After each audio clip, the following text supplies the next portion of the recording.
Well, good morning, everybody. I want to welcome you all. This is a great crowd. Welcome to Saturday morning at 10 o'clock. Just a little side note, we got in here about 45 minutes ago, and our video just started working now, so we're very lucky. If we didn't have that, we'd be in trouble.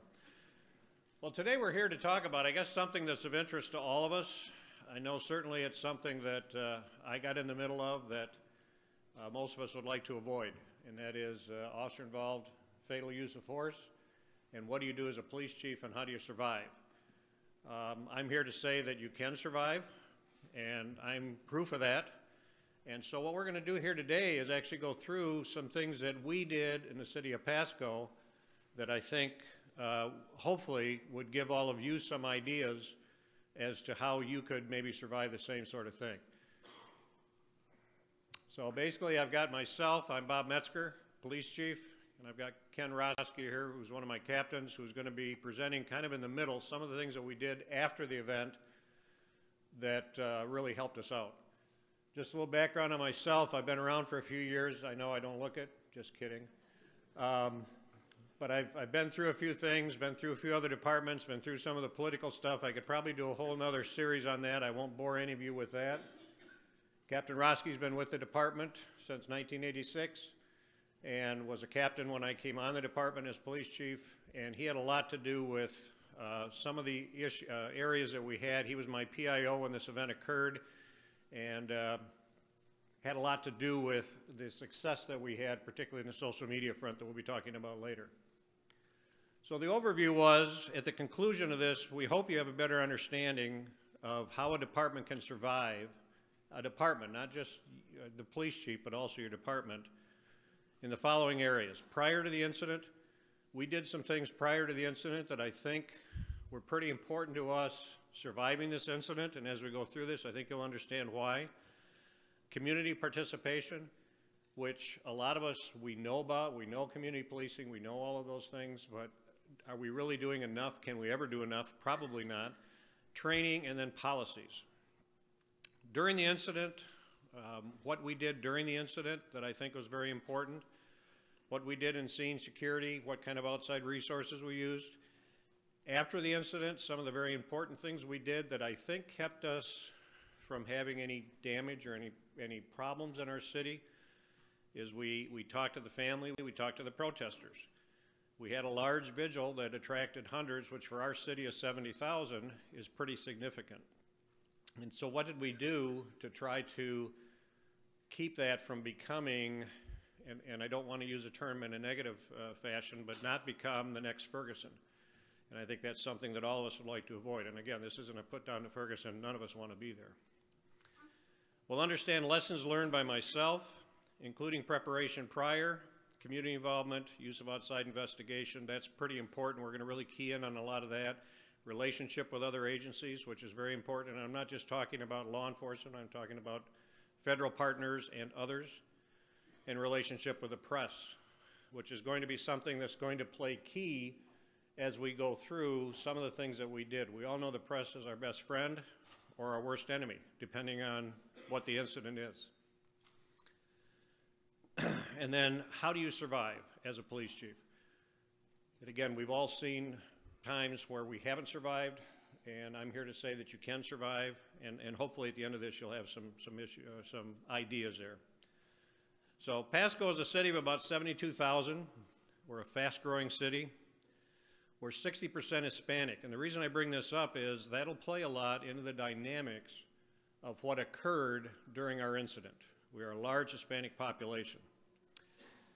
70% of the population of our county, so we're a very rural county.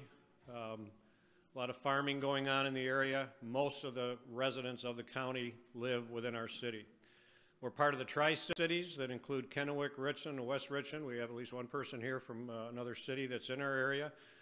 We have a river that runs through us, the Columbia River, and that plays kind of a role in that, is that even though we're the Tri-Cities, there's a difference on either side of the river on population. In 2014, we were listed as the second in Washington in RISE, the only fastest growing city in the state of Washington. We're one of the 12 best places to live in the city of Washington, according to some things. Now, this has occurred since the shooting, by the way, so this is sort of things that have happened since our event occurred. I always throw the 300 days of sun in. A lot of people think of Washington State as Seattle with the rain. We are kitty corner from Seattle. We're desert, and we get a lot of sun. We're a city manager form of government. Before the event, we had typical community policing. I think everybody here does some form of community policing. We did that also. Some of that helped us throughout the event, but we were a community policing department. In fact, back in the 80s, we were one of the agencies that were in the forefront of community policing for our area of the country. And the prior chief, not myself, but the prior chief had actually spent quite a bit of time going through community policing events and getting our community prepared for that. Police Chief Advisory Committee. Now, this is something that, and I've seen a lot of this at the IACP conferences that we talk about, and is this an important feature, and how do you do it? I'm not going to spend a lot of time on it, but I can tell you that for me, the Police Chief Advisory Committee was probably one of the single biggest things that helped me through this event. These are people that, in my case, and I only speak to what I do in the city of Pasco, and by the way, this was also done before I came to the department, so this was embedded in the department and had been for probably 20 years or better. These are citizens that represent various parts of the city and various businesses and schools and others, and they're selected by me. They're not selected by council. I know in some places they're selected by council. There's a debate which way to go. They're not political appointments. They're appointments by me. They're volunteers. We meet every first Monday of every month before council meeting. We meet for about an hour and a half, and basically we talk about issues. And what's important for me anyway was we had discussed within this advisory committee before this incident occurred. When Ferguson occurred, of course, that became a subject, as I'm sure it was in many of your agencies, it became a subject of discussion within our public. And that is, how are we as a police department going to review what happened there, or review what happened in other use of force incidents around the country, and what can we learn from that? And so part of what I did was we actually had that discussion within the police advisory group. And the reason I did that was it was important for me to get their buy-in and their input into how could I as a police chief, if it occurred, and we had had some use of force incidents many years before, and they hadn't created the issues that certainly we had with this one. And so I talked to them at length about what do we do if, how do we present, how do we prevent, what are we doing within the department, what is our community policing philosophy, and part of this was our transparency, if you will, and a lot of it was how did we get to those various segments of the community that obviously all of us need to get to, that we may or may not be able to. So for me, anyway, the advisory committee was a very important piece. And as we went through this event, and as things unfolded, and this event, for us anyway, the initial event started, and you'll see in just a second with a video, but it went on for quite some time, a couple of years, until it was actually ended. And we just finished, in fact, just within the last month, the civil part of that. So this event occurred 2.5 years ago, but the effects of it lasted for a long time. And this group has been with me the entire time. And we had some frank discussions. And I think as a police chief, one of the things that we have to be able to do is talk to our folks and not argue with them necessarily, but have an honest debate with them. One of the things that I do that I think is very important within this advisory group is ask for them to give me their honest feedback, whether I like it or not. And there's times it's uncomfortable.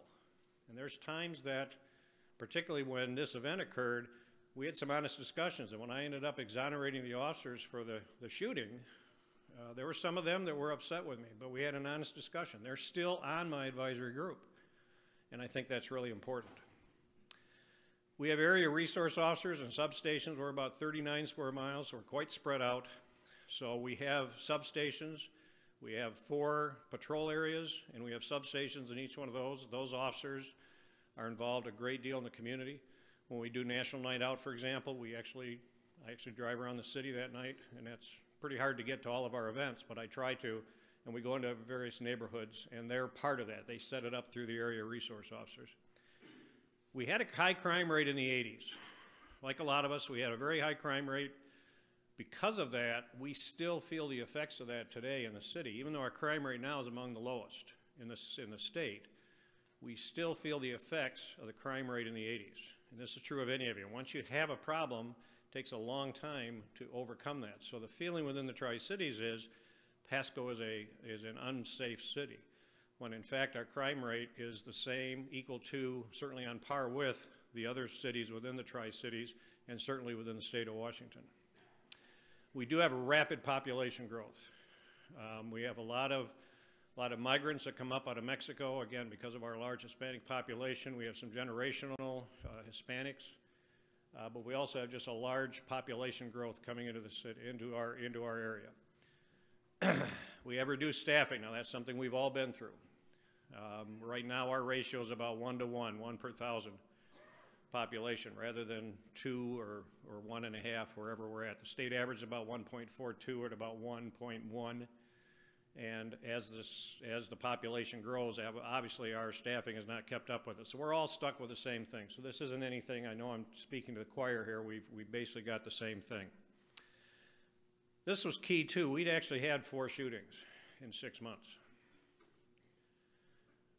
3 of them were fatal. One of them, we didn't hit the guy at all. One was he was firing throughout the neighborhood, and it was actually a sniper. We had to take him out with a SWAT team. And a couple of others were armed with weapons that came out. And so we had actually had, within a very short period of time, some other shootings. And even with all of that, because we had the good support within the community, we didn't really get any uproars on any of those. We had some press and this kind of thing, like we always do. But we really didn't, until this event, we really didn't have any of the issues that you would think of with that sort of history. But here's what changed my world. We had 20 seconds. A little background on this video. This was taken by a cell phone. This was taken by a person in a car. This is a intersection, 5 o'clock on a Friday night, people going home. We have a gentleman who later we find out is extremely diabetic, extremely high on meth, had some other potential mental issues, some other problems.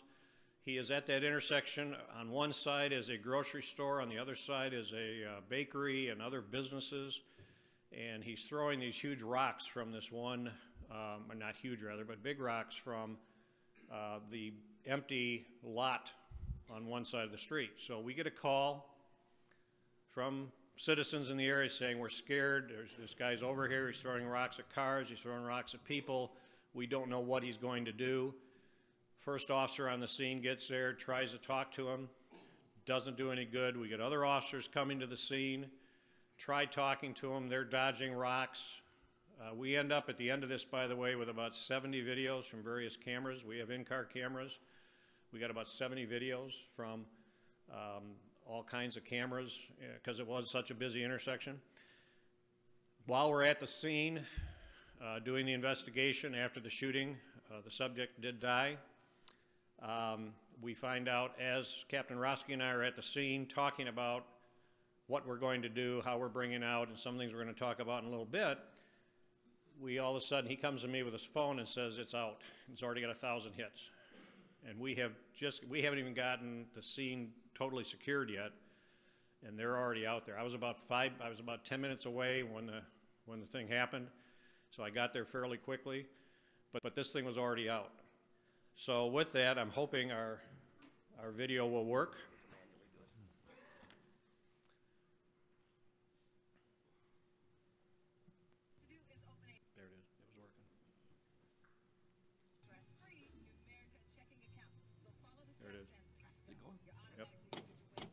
Now, there's no sound to this one, but what you've got is he's running around. He goes across the street. He goes in front of the bakery,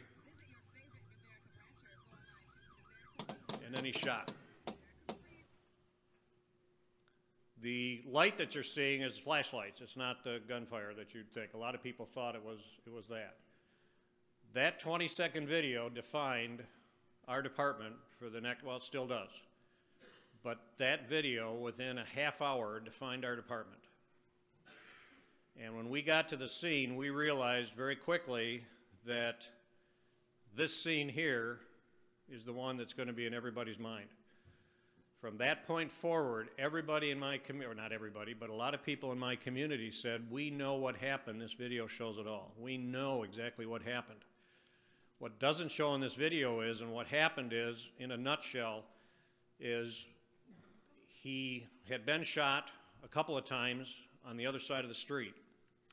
As he's there in front of the bakery, he's got about a 3.5-pound rock that he's getting ready to throw. What you see in the right hand, in your case you're looking at the left hand, that's the subject there on the left with the officers on the right. He's there getting ready to toss that rock. One of the officers had already been hit by the rock. We tried the taser, did not work. We hit him twice with a taser, did not work. When you're that high on meth, we found out later, taser doesn't work. His blood glucose was 2,000.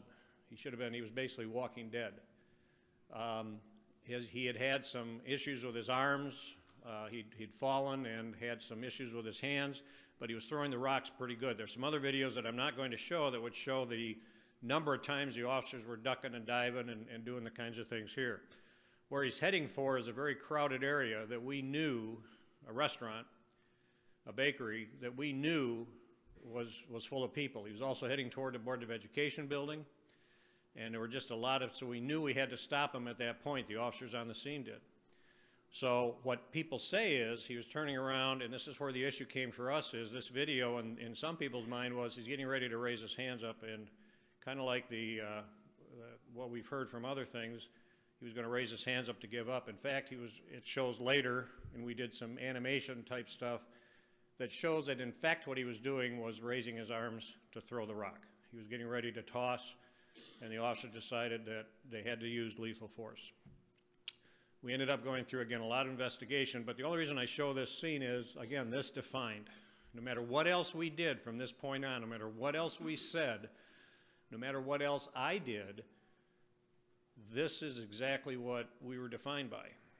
Now, as a police chief, my first thought was, how do I overcome that? You're not going to overcome it overnight.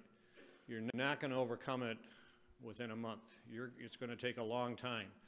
And you'll see as the events of this thing unfold that there were a lot of issues that came up after this, some of which were out of my control, that made this even tougher. So afterwards, what did we do? The first thing we did, and we'd already had this in place, was we had what we call a Special Investigations Unit. If you look at the 21st Century Policing, one of the things they recommend, and that came out after this, by the way, the 21st Century Policing, but if you look in that document, one of the things they recommend is when you do police officer-involved shootings, that you use an outside agency to do the investigation.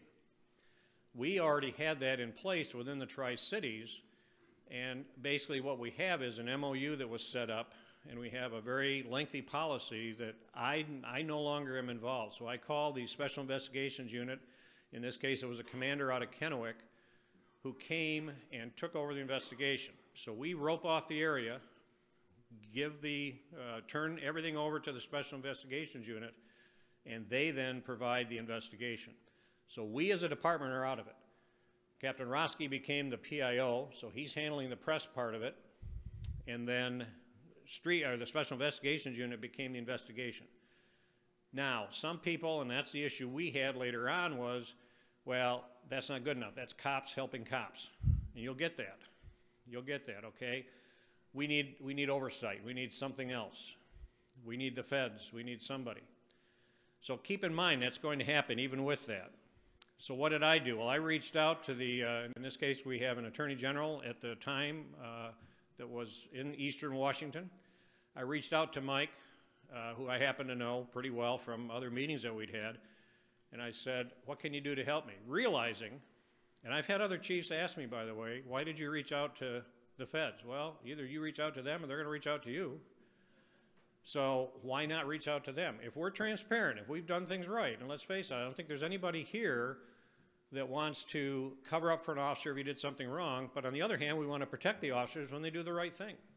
Well, we don't know that when these things occur, because we want to be very careful that we do a complete, independent, thorough investigation without any sort of, well, right or wrong until it's all done. We don't know. So I contacted the Attorney General. He said, well, Bob, I'll call the FBI for you and they can come on in and they'll look into it. So I had 2 agents show up in my office the next day. I said, okay, you guys, whatever you need, I'll give you. In Washington State, like most states, we have public records laws. Everything's open anyway. So why would I hold anything back? So we put that together. So the FBI came in. We had DOJ come in. We had conciliation services. That's something that I, quite frankly, had not heard of before. It's an arm of the DOJ. It's a confidential arm. They've been here before. They've given some talks at the conference. I don't think they're here this time, but if you ever get a chance to have 2 groups come together, if you're really having an issue, they can come in and really help. We have a state Hispanic commission in the state of Washington. They did, for the first time, they did a road trip to Pasco. So we had, and this was within a couple of weeks of the incident, we had probably 200 people in there, most of whom were not my friends. A few were, but not too many, that were there for my head, basically, and for the department to be put under some kind of other control. And we had it was a 2-day meeting. I came there in uniform, so they knew exactly who I was. And I didn't speak at the commission. And the commission, they had talked to me, and they were there to listen. And they really did a good job. I really give them a lot of credit. They did a great job. And we had the protesters there, we had the signs there, we had all the other things that you'd expect. And they were very, I mean, they were good about it. There was a lot of hostility, there was some anger, understood. As a police chief, you sit back, you allow it to happen. I did not, at that point, on purpose, say anything, because the emotions, just like going to a domestic or any of the calls that we've been to all of our life, what do? You let it de-escalate. And you have to do that with these people, because they have to feel they're being heard. They have to feel that you're not just sitting there defending right off the bat. So anything I would have said would have been seen as, okay, you're being defensive. Well, and probably I would have been, very honestly. So I had to do that. So we had that going on. The prosecutor's office, of course, they're part of the Special Investigations Unit. They had to look at it. Our coroner decided, this is a long story I won't get into either, but he's not a friend of ours. He decided he wants to do an inquest. Now, pretty much the video showed what happened. The inquest knew what happened. He decided he wanted to do an inquest. Well, I don't know how the rest of you all work, but normally in our state, the coroner has the authority to do it if he wants. Usually he does it with the advice of the prosecutor. A lot of times the prosecutor will say, I want to find out more information, and so it becomes almost like a grand jury.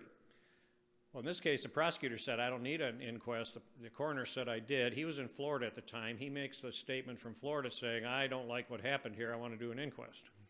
Okay. Well, this inquest took 2 years. There were some legal challenges and things that I'm not going to get into here for the sake of time, but a lot of things occurred, and he kept going to the press with, I know there's more, I know there's more, I know there's more. So at the end of this, there was a lot going on that everybody thought that, particularly our protesters and our naysayers, that at some point we're going to get you. If the prosecutor doesn't do it, the coroner will do it, somebody will do it. Everybody wanted these officers charged with something, and everybody wanted that to reflect poorly on me. We had our state attorney general that decided, and he can, I think in most states the same thing occurs, but in Washington the state attorney general can overrule a prosecutor.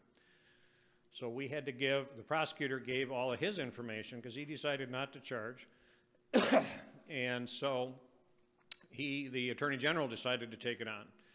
That took between the prosecutor and state attorney general a little over a year from the incident for them to decide not to charge. And the state attorney general said, okay, I don't like what happened. Well, I don't either, but I can't charge because there's no crime. So we had that going on at the same time. We had the ACLU come in, as they always will. A lot of our protesters came in and did that. The good thing, if you will, about the ACLU is we actually have a continuing dialogue with them. We meet on a regular basis with them. We've become actually very cordial. They came out about a year after the event with their take on events, which obviously I didn't agree with. So I came out with my take on their take on the events. So we had two cross takes, if you will, on the events.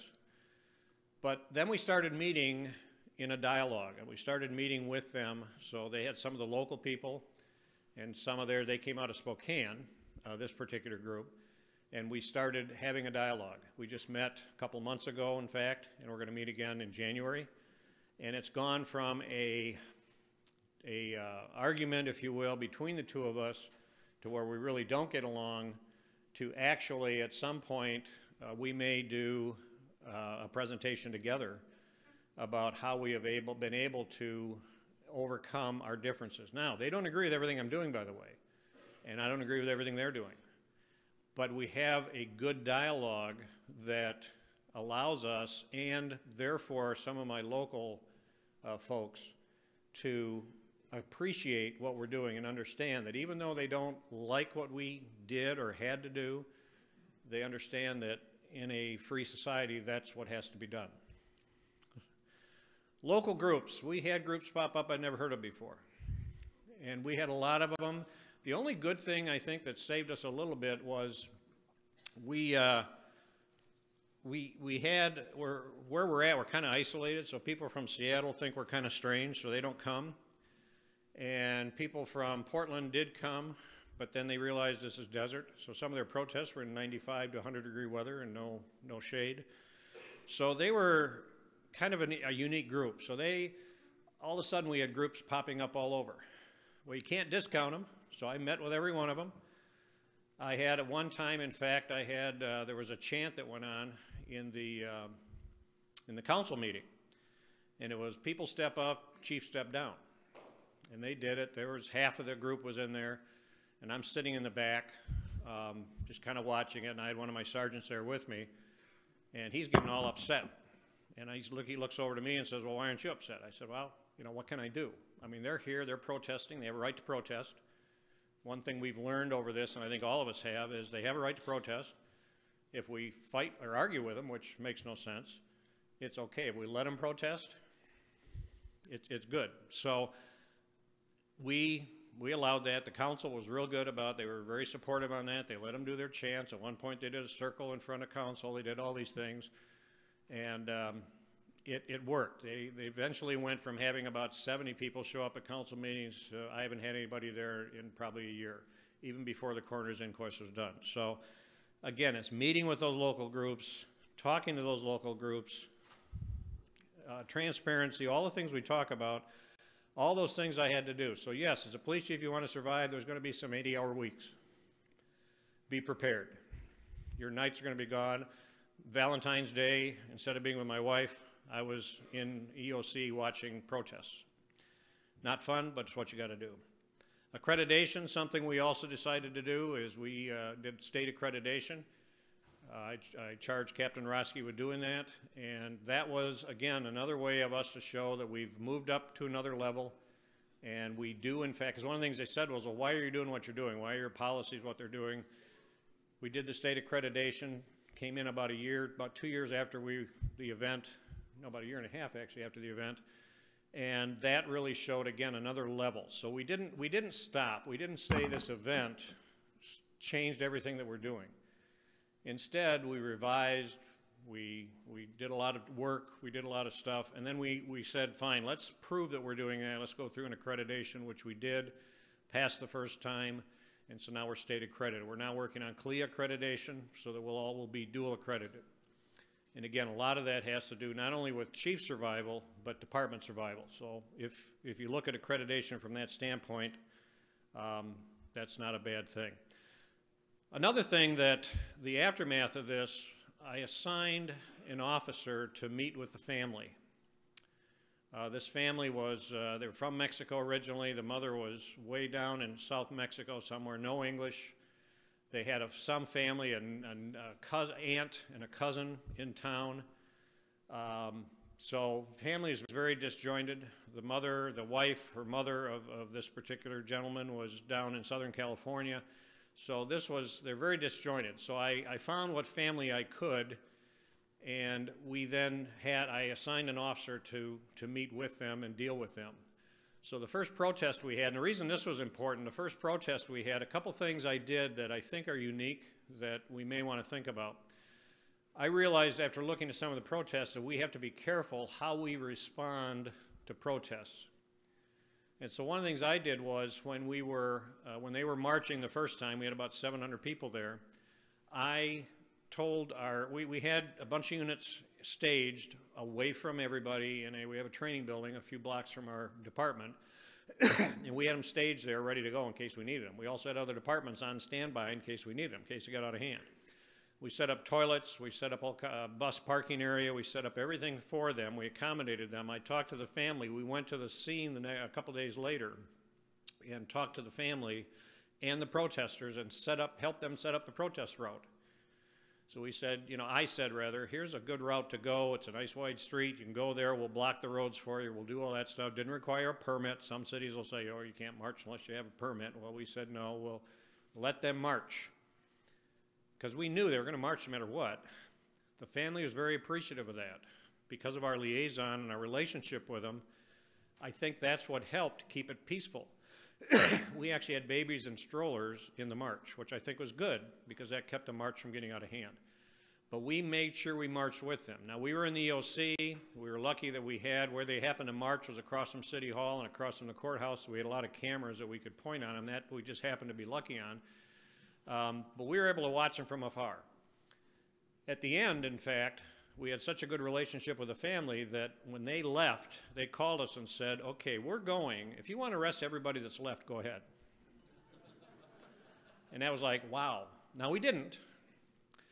But we thought, okay, that's good. So then we gave them a little while more to protest. And again, they were back at that same scene that I just shown you. And they're going through the protest. And parents leave. So finally I say to my officers on the ground, let's go in and clear the intersection. It's, 8, 9 o'clock at night. It's dark. Let's be done. So, of course, my SWAT guys, and I'm an old SWAT guy myself, so I know, okay, let's gear up and go. No. We're police officers. Let's go in with uniforms, period. And I had some of my guys, whoa, wait a minute. That's not how we do that. Yeah, it is. Now, why did I do that? Because, again, the presence was they see us all the time in uniform. I didn't want to do anything that was other than what we normally do. We normally go up to a house, we knock on the door, we're in uniform. So I made a decision. Now, we had the SWAT team, wasn't too far away, trust me. But I thought, let's try it this way first and see. So we announced in English and Spanish to disperse. Of course, we had television cameras all over. So in my mind, I'm going, okay, this is going to be another one of those moments where if we don't handle this right, the new media is going to get a hold of that, we're going to have a big problem. So instead, I said, let's go in uniform. They did. They went in, cleaned up, and the first thing the protesters did, because for some reason they didn't want to spend a night in the Franklin County Jail, which I don't blame them, it's not the best place to be, they dropped their signs and left. So here's the visual on the media, is them dropping their signs. We just walk in, basically, in formation, did a diagonal across the intersection, they cleared it, they left. End of the protest. So we had the family on our side, we ended the protest, good. Okay, we then had protests throughout the rest of the next several months, and the last one they had was in August on a Saturday, which August in Pasco was about 110 degrees. They were there at 3 o'clock in the afternoon, they were wearing dark hoods and clothes, and there's no shade. There's not a tree in sight in this particular intersection. And the last thing I remember is Eddie, he's my little protester buddy, I call him, sitting there on the curb, and I don't know what he was saying, but in my mind, I got an imagination that he's saying, what in the world am I doing here? It's 110 degrees, it's 3 o'clock in the afternoon, and there's 20 of us here, and nobody's listening to us. The cars are whizzing by, everybody's, okay, it's over, it's done. So that was sort of, to me anyway, an end result saying we were successful. During all those protests, not so much as a cracked pane of glass anywhere in our city. So we ended up, in fact, the park, when they were done, the family made sure the park was cleaner than when they came in to protest. So that was the community relation that we had. That was what happened, and then that was the good thing. So what does DOJ do? And this is something I think that's sometimes a misnomer in a lot of places. For the protesters, they think, okay, DOJ is going to come in and they're going to remove the chief, and they're going to come in and they're going to do things differently. Well, guess what? They put their pants on the way we do, or they're whatever. They're the same as we are. They do the same type of investigation. But they can help you if you use them in the right way. When they say they're really there to help, yeah, you know, it's a funny thing, but yet they really are. And again, I used them. They came in. I've been doing this for 43 years, so I could say, you know what, I know I've been there, done that. Well, I have, but I've never been through this. So why not let somebody else come in and look at it? So a key, again, for me was do not argue when they come in. And we had some interesting discussions. In fact, we have somebody here from DOJ that was kind of with us during this track, and great discussion, great time. But we also had some disagreements, which is okay. They were professional disagreements, and there's nothing wrong with that. So we made contact, as I said before, the Attorney General contacted the FBI. We did the conciliation services, and then we had a review done. PERF did our review, and Chuck and I had a lot of discussions. We didn't always agree. Chuck Wexler, for those of you that don't know. But they came out with a report that gave some good insight as to what we needed to do. Now, as a chief, I'll be very honest with you, some of that was kind of hurtful to me, because again, I thought I knew it all. Well, but on the other hand, we've got to be open to criticism. As a police chief, if we're not open to criticism, we got a problem. And so I was open to criticism. I said, okay, tell me what we're doing right or wrong. They came out with it. I think they had a little trouble finding some things were going wrong. I take a little pride in that, but obviously nothing's perfect. So there were things that we could clean up, and we did. Basically, there's 3 levels, if you will, of how they can review you. Obviously, reform is the top one, critical response, and then research best practices. We were actually in that middle category, where we asked them to come in and go, okay, it's a critical response, it's a shooting, what can you do to help us, work with us, give us ideas? And of course, remember, at the same time all this is going on for us, the pillars came out from PERF on use of force. The whole idea of use of force policy, use of force continuum, all these things were starting to happen. The whole idea of de-escalation was starting to happen. I mean, all of this came, a lot of it in the wake of Ferguson, but a lot of it had started before that. We were kind of on the cusp of all those things, all of the issues between, if you will, DOJ and us. So we were at these, at these junctures that sort of came together. Would the same thing happen today? It's hard to say. Things do change, but that's kind of where we were at the time that we did it. So what did we do after the event? Again, you want to determine what the message is. One of the things that you have to do right away is get something out there. That video, it took us, unfortunately, too long to get some of the information out. We couldn't help it. That video was out before we even knew what we were doing. So we had the video out. We had to get out right away, so we decided we're going to do a press conference, as all of us do. We know that's going to be a big thing. But we want to make sure of a couple different things, and one is your message, and we're going to talk about that later on. But we needed to get out there and get something done. So we ended up hiring a PR firm, which sounds interesting or different. But again, I don't know that any of us, because we're not prepared for this, can really get up and say, I know exactly what I'd say in a use of force incident. We don't. So we hired a PR firm that I could run somebody by. So when I did that first press conference, while I was saying the words, he was the one who had given me the information. So there was a lot of practice that went on in there. Not that I was trying to cover anything up, but again, you got to be careful what you say. And again, you've got the video out there that they already know what happened, and now what are you going to say to appease their fears? And that's really what you're doing. You're not giving much more information as much as you are trying to appease their fears. Pardon me. You need to determine who's going to be involved. In my case, I had of course, myself, city attorney, because you know these things are always going to end up in a lawsuit. You want the city manager, and I was very fortunate. I've got a very good city manager. He's still there today. He was very supportive. City mayor was very supportive. Council, public relations firm that I just talked about, insurance company, Better get them involved right off the bat. And then others, give that a thought. Who else do you want with you? Think about that. Now, the reason I bring that up now is you should actually have some kind of a plan. We're going to talk about that in a little bit, but you should actually have some kind of a plan together even now, because you don't know when that phone call, some of you here may get a phone call while you're here saying something happened, and you want to be prepared. So get the team together as soon as possible. Very important time for the city and department we've already talked about. The first message you give out, the first message was a video, the first message then is, the next message is the press conference. Those two things will be the most important thing you do. That's the thing that'll resonate.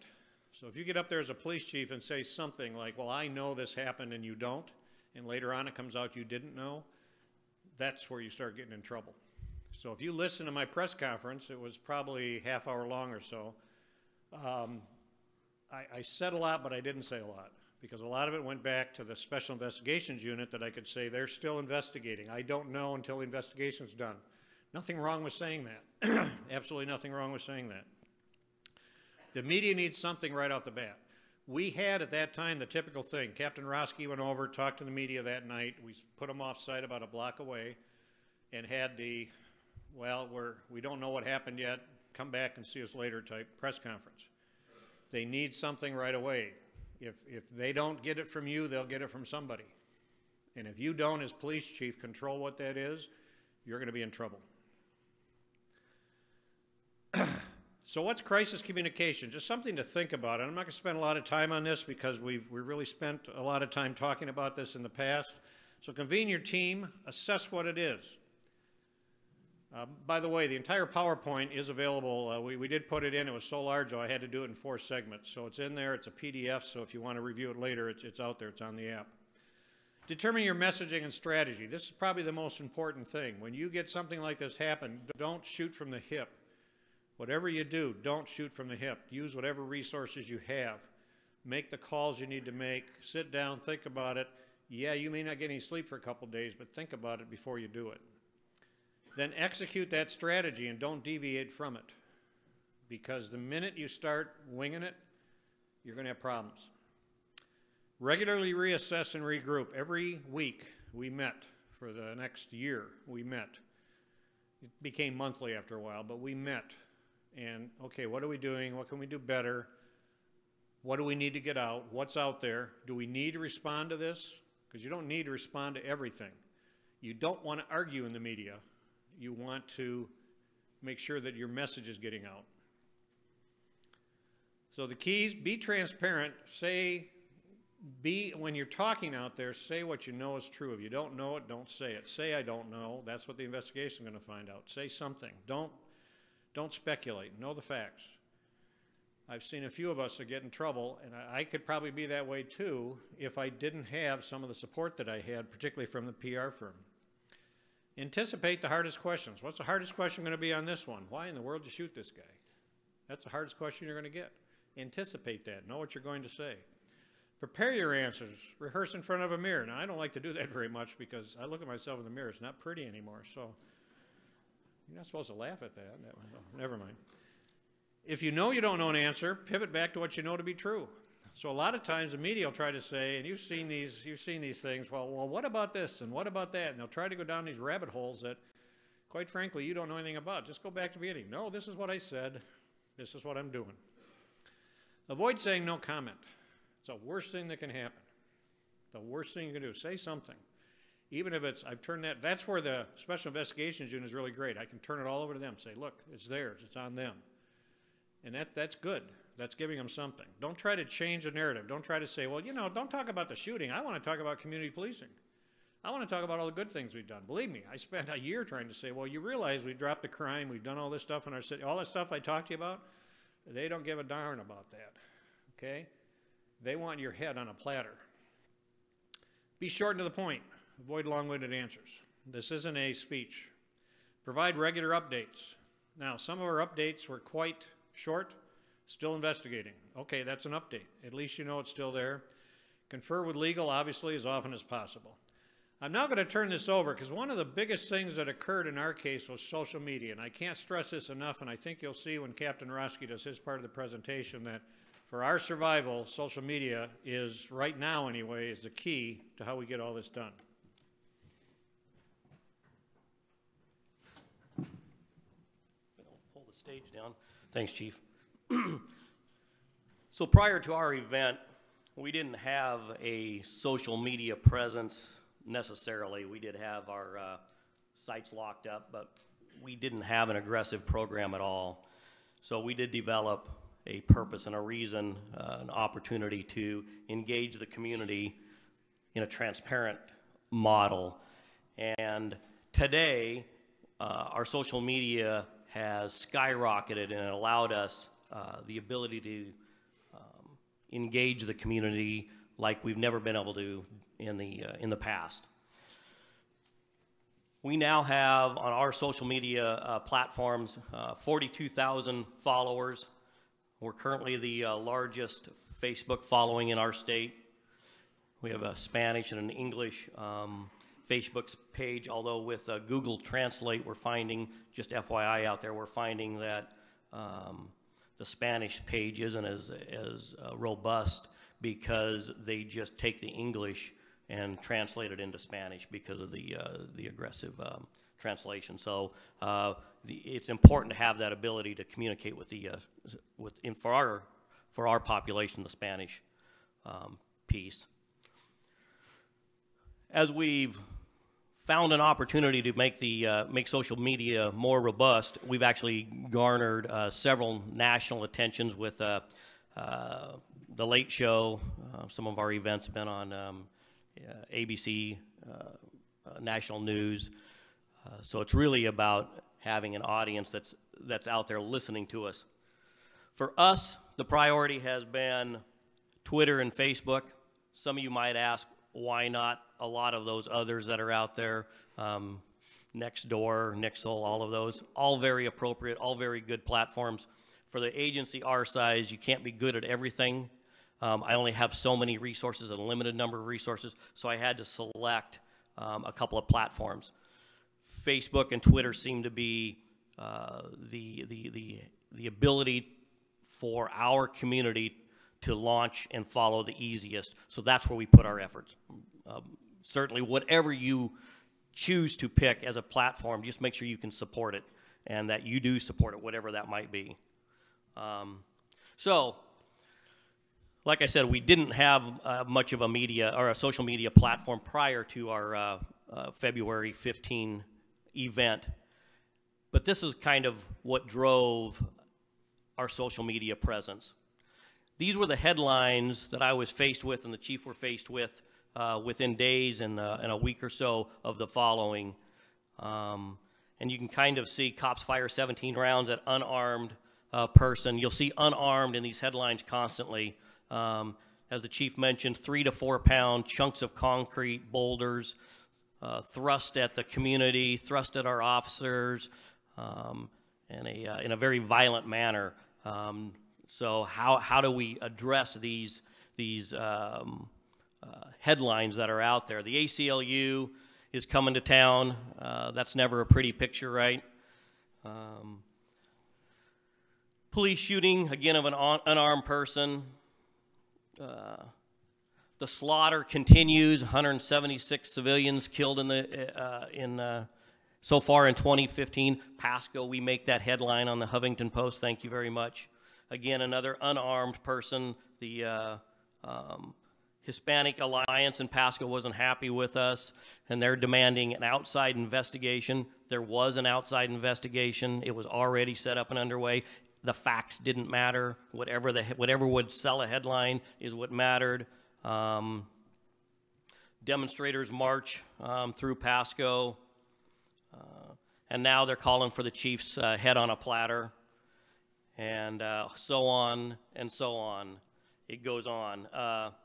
The Justice Department is probing Pasco. Well, the actual facts were we asked DOJ to come in and help us. We asked for those partnerships. The headlines didn't want it to read like that. So what do you do? How do you combat that? The chief had some not so kind words by a lot of people. This was the social media headlines at the time. Randy Slavic is not a friend of the chief.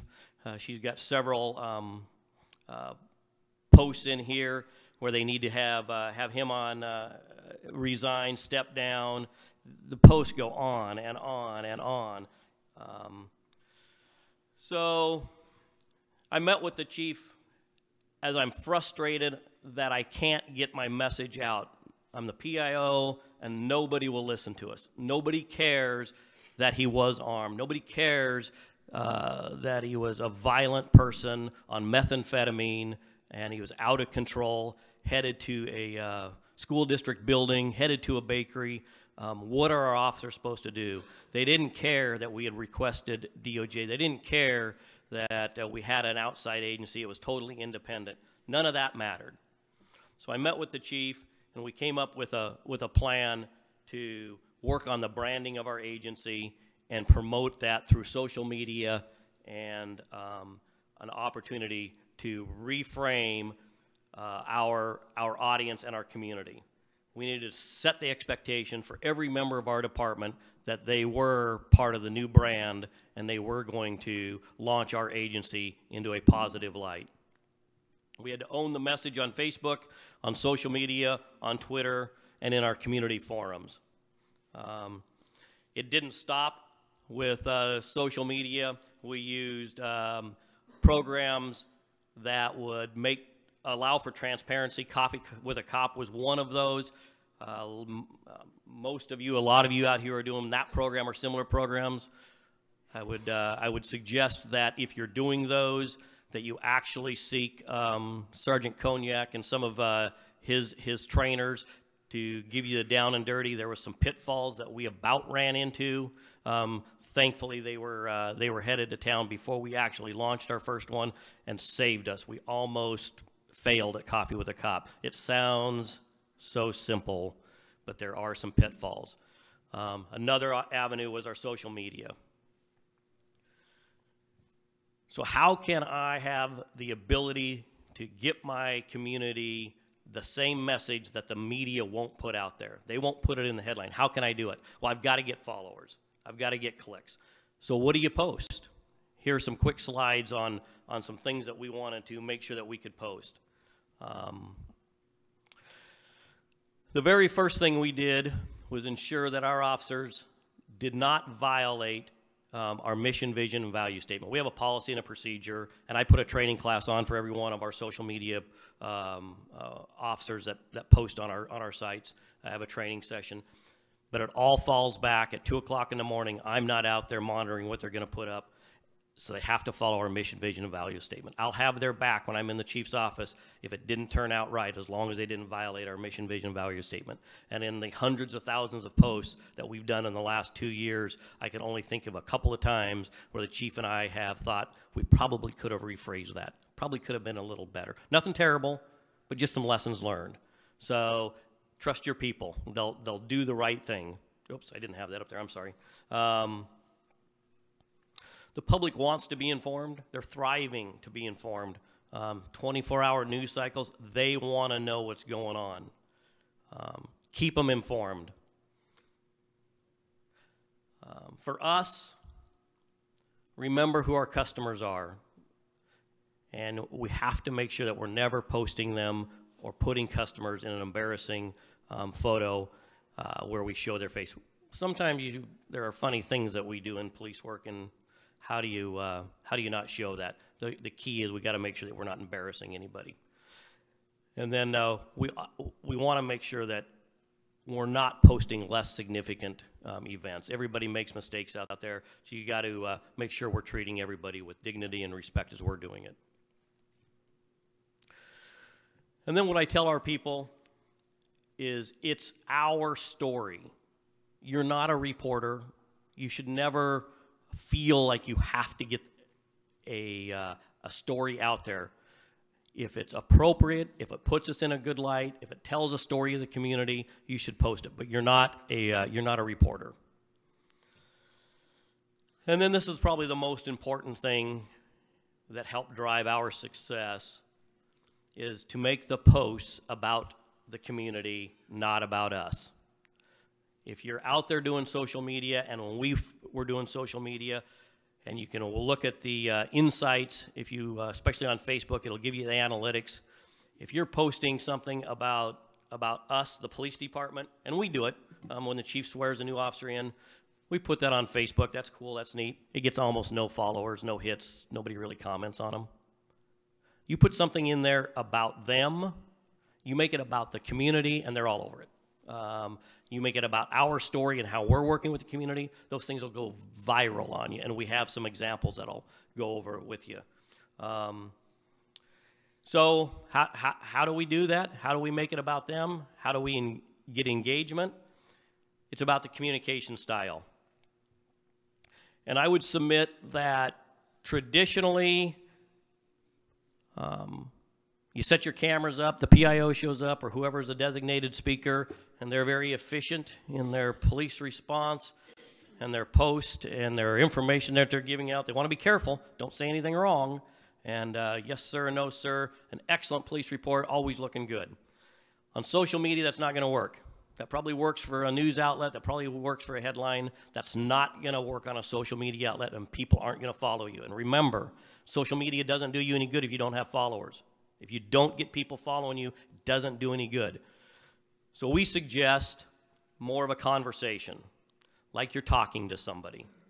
The example I use is you're in the 7-Eleven with our people, you're getting a cup of coffee, and the guy in line asks you about the officers right behind the store that are arresting somebody. What just happened back there?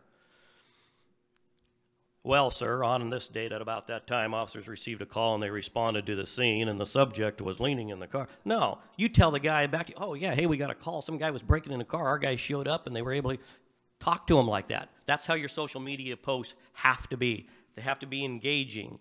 They have to be warm and welcoming and not so efficient that they're boring and people are going to click off you. I mentioned make it about them. Make it about them. If you can put stories on your social media platform and your social media page that the community will resonate with, it's going to drive followers. People won't turn you off. I got a couple of examples.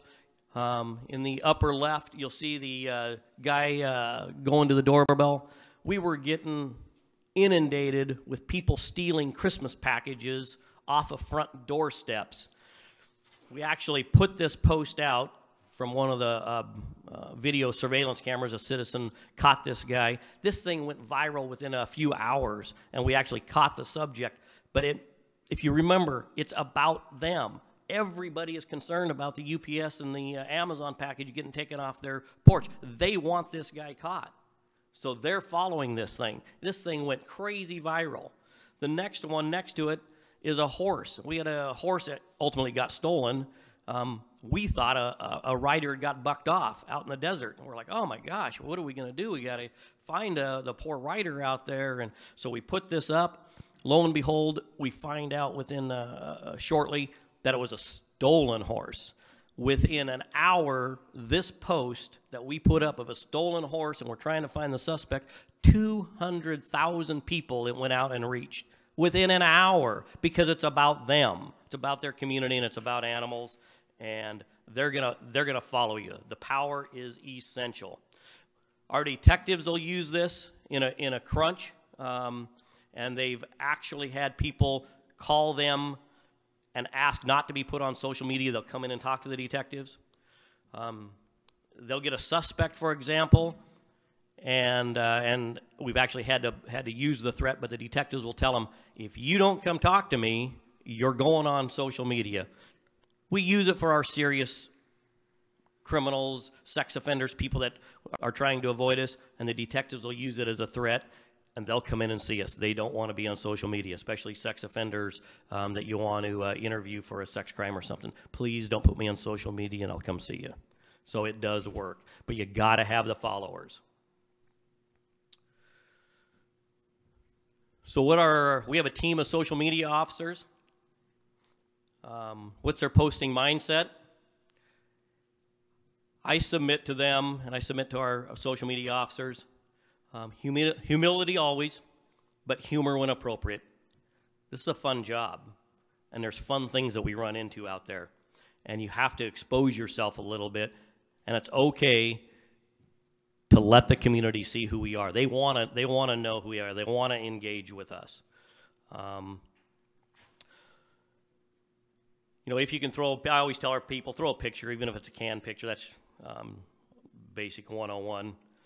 Video if possible. Then if you do have a social media program out there, ensure that you're reminding your officers that officer safety is very, very important, and never should their social media posting put them in a bad light for an officer safety. Each of our shifts have 2 social media posters, so one can watch out for the other. They can bounce ideas off, and there's always a sergeant on that's a social media sergeant. One of the things that we do know is coffee with a cop. The ability to engage with the community is so important. Transparency, we all understand that. But it doesn't matter how hard we work at that. There is going to be a segment of this community, of this society, that is still intimidated by our uniform, that still even with Coffee with a Cop, even with all of our area resource working, National Night Out, they won't come talk to us. But we know that they will engage with us on social media. We know from their living room or from their office desk, they will engage and they will talk to us. So we require our officers, when they put a post up, to monitor that for at least an hour. Once you start hitting 200-300 comments, you can't stay up with them. But our officers need to engage with the community, because that's some of the community, that's their opportunity to engage with us. And we have great dialogue, and it's a great opportunity for those, whether they're shy, intimidated, or whatever. That uniform is a barrier, and it breaks that piece of it down. So it's very important. Real quick, how do I get this one to play? I just want you to see this. So this post went out and reached almost 100,000 views. We had 281 comments. That's about stupid. Anybody aware of the hashtag drive-by dunk challenge? I sure wasn't when I came into work 7 o'clock in the morning, and my sergeant's showing me the great post that they just put up, and I'm like, that's about the stupidest thing I'd ever seen. What is that? Oh, Captain, you don't know the drive-by dunk challenge? No, I don't know the drive-by. Oh my God, professional athletes do this. This is a phenomenon across the country. Everybody is doing the drive-by dunk challenge. I'm like, that's still stupid. Well, it started taking off. By 8 o'clock in the morning, it's launching, and it just went on and on and on. And the comments and the interaction with the community, and I'm like, all right, I guess it worked. The key is, it's a stupid thing, but we started getting people, more and more people are following us. They want to see this kind of stuff. They want to see us engaging, and the key is the 281 comments down there. That's 281 opportunities that we're one-on-one talking to the community back and forth. And then finally, just because it's humorous, every breath you take, every move you make, 54,000 views. every bond you break, every step you take, 150 comments. Okay, so they're probably not going to make The Voice. every word you say, yeah, every game you play, every night you say, I'll be watching you. But let your guard down as administrators, as police chiefs, as captains. Trust your people. These officers are doing a walkthrough in a bar one night 3 or 4 months ago. It garnered national attention. ABC News posted this sound clip for us. Let their guard down. You hear the crowd going crazy. These cops get up. The ability to engage, the ability to humanize your badge, it doesn't get any better than that right there. And the only thing I can submit to you is, as you're working through this, that you allow your people, giving them the trust. The chief has trusted them. They're going to make you look good. I'll turn it back to you.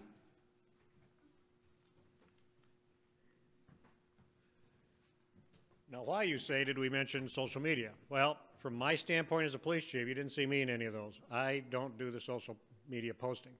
But let me tell you, when I go out in the community, the first thing I hear is, who does your social media? Or, I love your social media.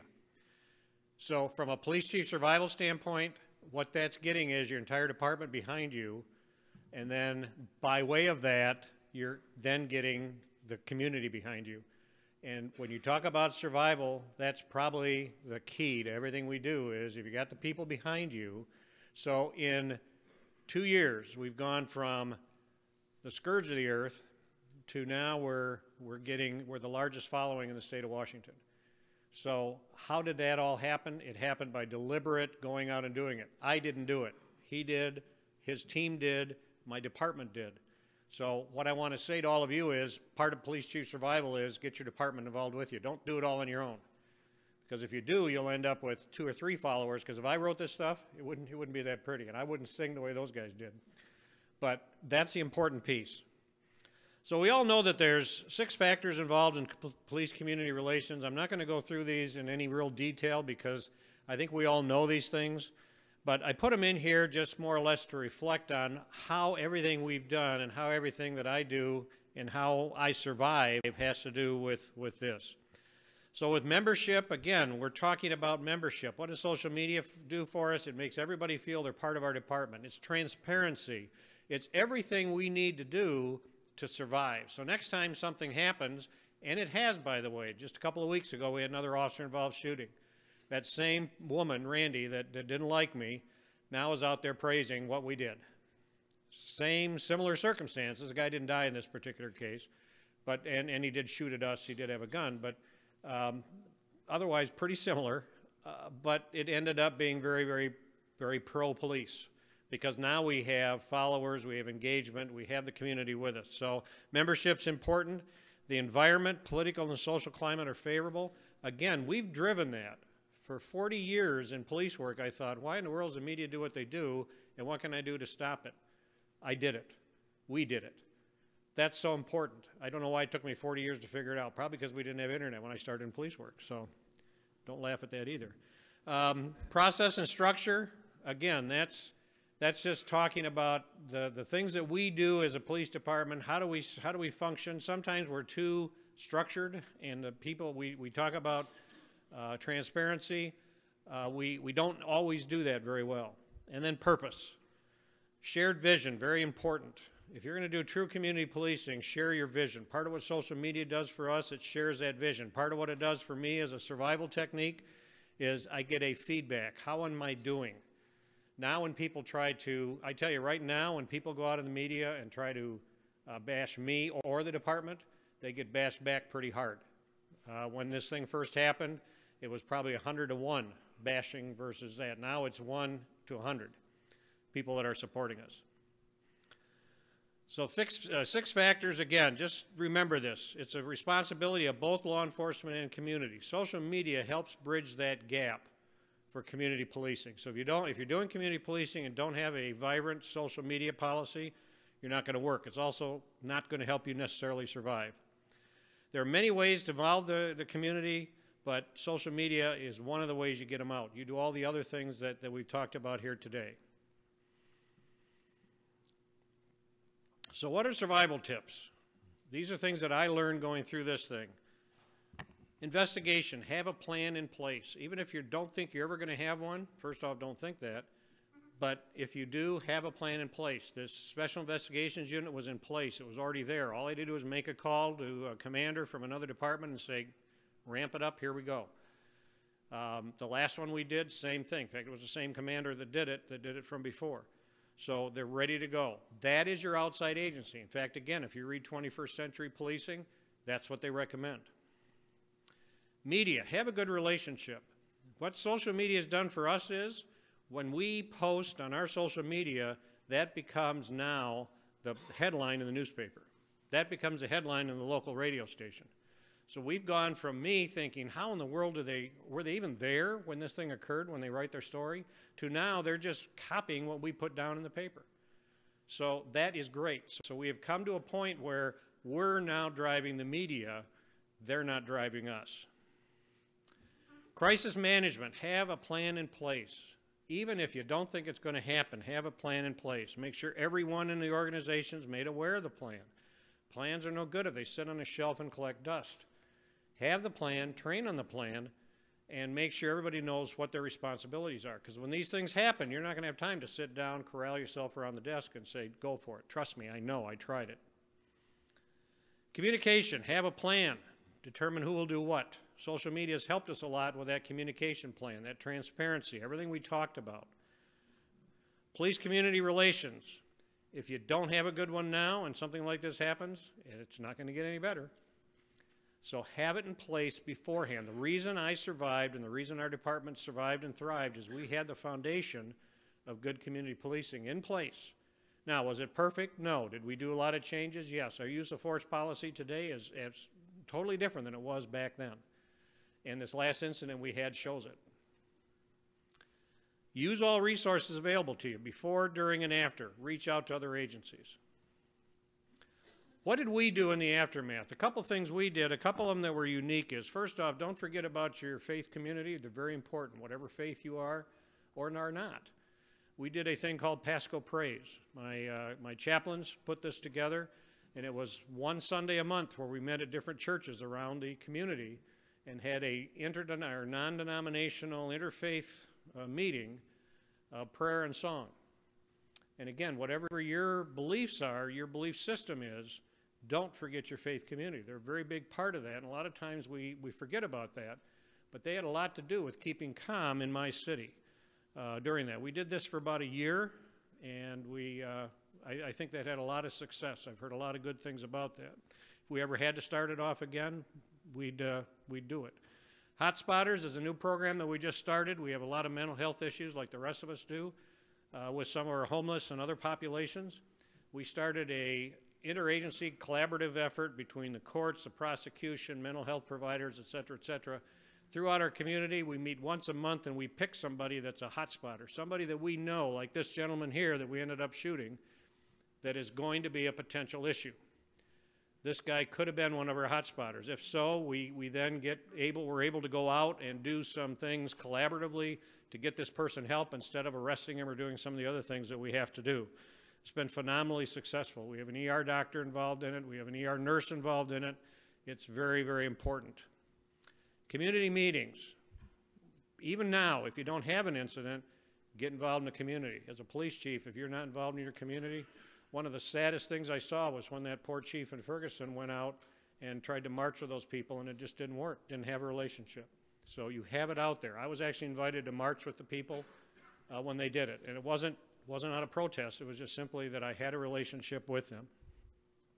Policy review. Make sure you go over your policies. There are so many places I go to. I've been in 4 different departments. The first thing I look at when I come into departments is their policies, and if they're out of date, you're going to have a problem. And as a police chief, trust me, if you go through one of these incidents and your use of force policy or any of your policies are out of date, you'll get hammered for that. Cops training, make use of it. It's out there. Even if you don't need anything now and you feel you do, give them a call. They're out there. They're available. They can help you. They'll direct you. They'll give you some assistance. Social media, again, we've talked quite a bit about that. So what are the lessons learned? Be open and transparent. As a police chief, if you're going to survive, we talk about it, but do it. You know, we sit there behind our locked buildings and our locked offices and we think we're transparent. We know what's going on. They don't. So make sure when you're talking transparency, it's making sure the public's aware of it too. Investigation, have a plan, outside agency. Again, I can't stress that enough. That makes such a difference. If you investigate your own, the first thing you're going to get is, well, you're investigating your own. You already know what the conclusion is because you're already doing it. Media, have a good relationship. Even if you're doing social media, we still don't fight with our media. We work in partnership with them. Like it or not, they're our partners. In crisis management, have a plan in place. Make sure everyone is aware of it. Reach out to others. Whatever you do, I reach out to others all the time. Even though I've been in it a long time, I have others that reach out to me. Interconnect with each other, very important. Communication, have a plan. Police community relations, make sure it's where it should be. Use all resources. Don't sit there. One of the things I remember somebody, I think from the cops office, said when they came in, well, this chief's been around for 40 years. He's not going to listen to us. And then when they offered me all this stuff, I kept saying, sure, I'll do it, I'll do it, I'll do it. And they were surprised. Why? Because, hey, if they're going to offer me something for free, I'm going to take it. But really, what it's showing is you're not so set in your ways that you can't change. So prepare. Don't think it can't happen to you. And here's that example I was talking about. We wrote this article, police shoot wound man who opened fire on them. The initial post, that same person, Randy, that I was talking about, now she's suddenly my best friend. Do I trust her? No, but she's now my best friend. Captain Roski did a press conference, very well received. Again, just the facts. And we actually did save his life. And this part of this was due to our change of use of force policy. We carried tourniquets with us. And after they shot him, they ended up saving his life by putting the tourniquets on and stopping the bleeding. So that's what made it in there. Social media. We now control the agenda. So you went from what we just talked about a little while ago to now this. Pasco's police community relations is seen as an example to other agencies. When DOJ came out with their report, if you dig into it a little bit more, that's kind of what came out of that. When they closed it out and said, thank you very much, you've done everything we've done everything we can do for you, it was all positive. Pasco police have improved. That's the kind of thing you need to hear as a police chief if you're going to survive. With that, that's been our experience. And I want to leave a few minutes now. We've got about 15 minutes before the next presentation. Are there any questions? And there's microphones up over here at either place. We'd entertain any questions you might have on anything we've talked about. If not, oh, yes. Yes, sir.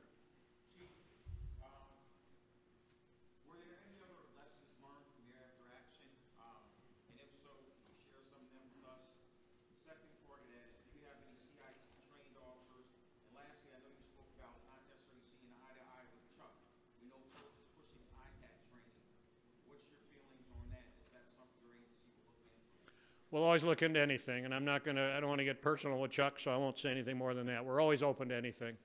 The CIT training, we are mandated now in the state of Washington, 8 hours of CIT training. At that time, most of the officers had it, the 8 hour. We're also doing the 40 hour. At that time, we had about 6 or 7 officers that had it. We now have about half of our officers that have it. And other lessons learned, I think pretty much I explained all the lessons I've learned, although every day is a new day, so I'm always learning something. Thanks for the question. Yes? How did you manage any information during the investigation with your advisory group that you talked about? Manage information? Yeah, you said there were some difficult conversations. And yes.